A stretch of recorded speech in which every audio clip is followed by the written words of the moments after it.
général, peut-on espérer que la paix dure en Europe dans les 30 ans à venir ?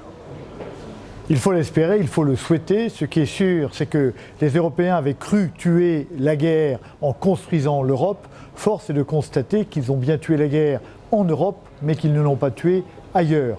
Le problème aujourd'hui est bien de la maintenir, et ils ne pourront maintenir cette paix en Europe que s'ils construisent l'Europe. L'Europe politique et l'Europe militaire, c'est absolument nécessaire. La paix en Europe sera le résultat de leurs efforts politiques et de leur engagement financier dans la construction d'une défense européenne. Parce qu'on constate aujourd'hui que la guerre est aux portes de l'Europe, en Ukraine par exemple. La guerre est aux portes de l'Europe. Bien sûr, la guerre est aux portes de l'Europe. Et c'est pour ça qu'il faut à l'Europe les armes nécessaires pour la défense de sa culture, de la façon dont elle aime vivre, etc. C'est absolument indispensable. D'autant que, pour l'instant, nous avons fait reposer notre défense sur notre grand allié, les États-Unis, mais que les États-Unis, petit à petit, sont en train de se désengager. Le grand mouvement du monde est que l'Amérique va se désengager de la défense de l'Europe et qu'à court terme, l'OTAN ne représentera plus ce parapluie que nous avons cru étendu et étanche au-dessus de nos têtes. Il faut construire l'Europe de la défense. Pourquoi un désengagement américain ?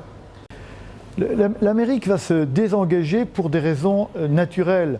La première, c'est que les raisons qui les ont amenés à se battre chez nous, en 1917 par exemple et en 1944, ces raisons-là sont en train de disparaître. La première, c'était que les Américains étaient venus remettre de l'ordre dans leur grande zone de chalandise qui était l'Europe. Or, leur zone de chalandise essentielle n'est plus l'Europe, elle est de plus en plus l'Asie. Et donc, il sera de moins en moins justifié pour l'État américain d'aller dépenser des deniers et du sang américain pour défendre une zone dans laquelle elle n'a plus vraiment d'intérêt. Et on voit bien que la politique du président Trump est celle-là. C'est l'intérêt de l'Amérique d'abord. L'intérêt de l'Amérique ne sera plus de défendre l'Europe. La deuxième raison, c'est que le lien charnel qui existait entre l'Amérique et l'Europe, lien de sang entre les fils et les pères, les fils et les grands-parents, ce lien-là est en train de se distendre.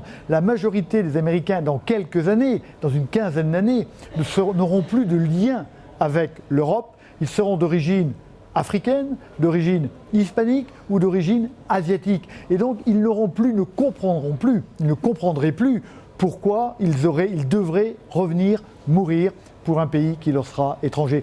Et donc le découplage entre l'Amérique et l'Europe est une chose certaine. Et qu'avant que ce découplage ne soit acté, il faudra avoir construit notre propre capacité à nous défendre, à défendre nos valeurs, à défendre la façon dont nous aimons vivre sur nos beaux territoires. Donc une défense européenne, c'est probablement le principal enjeu de la défense de demain. J'ai une dernière question. Est-ce qu'on sait à quoi va ressembler la guerre de demain ? Vous savez, la guerre évolue toujours. La nature de la guerre ne change pas. C'est l'affrontement dialectique des volontés. Les armes changent. La façon d'utiliser les armes change, mais on ne sait pas. Ce qui est sûr, c'est que la guerre va s'emparer de tous les nouveaux espaces que va conquérir l'homme.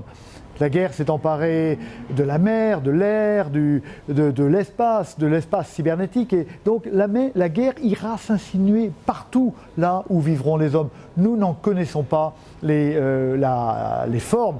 La guerre est une mutante perpétuelle qui s'adapte en permanence aux évolutions et aux innovations portées et trouvées par l'homme. Merci beaucoup mon général. Mon plaisir.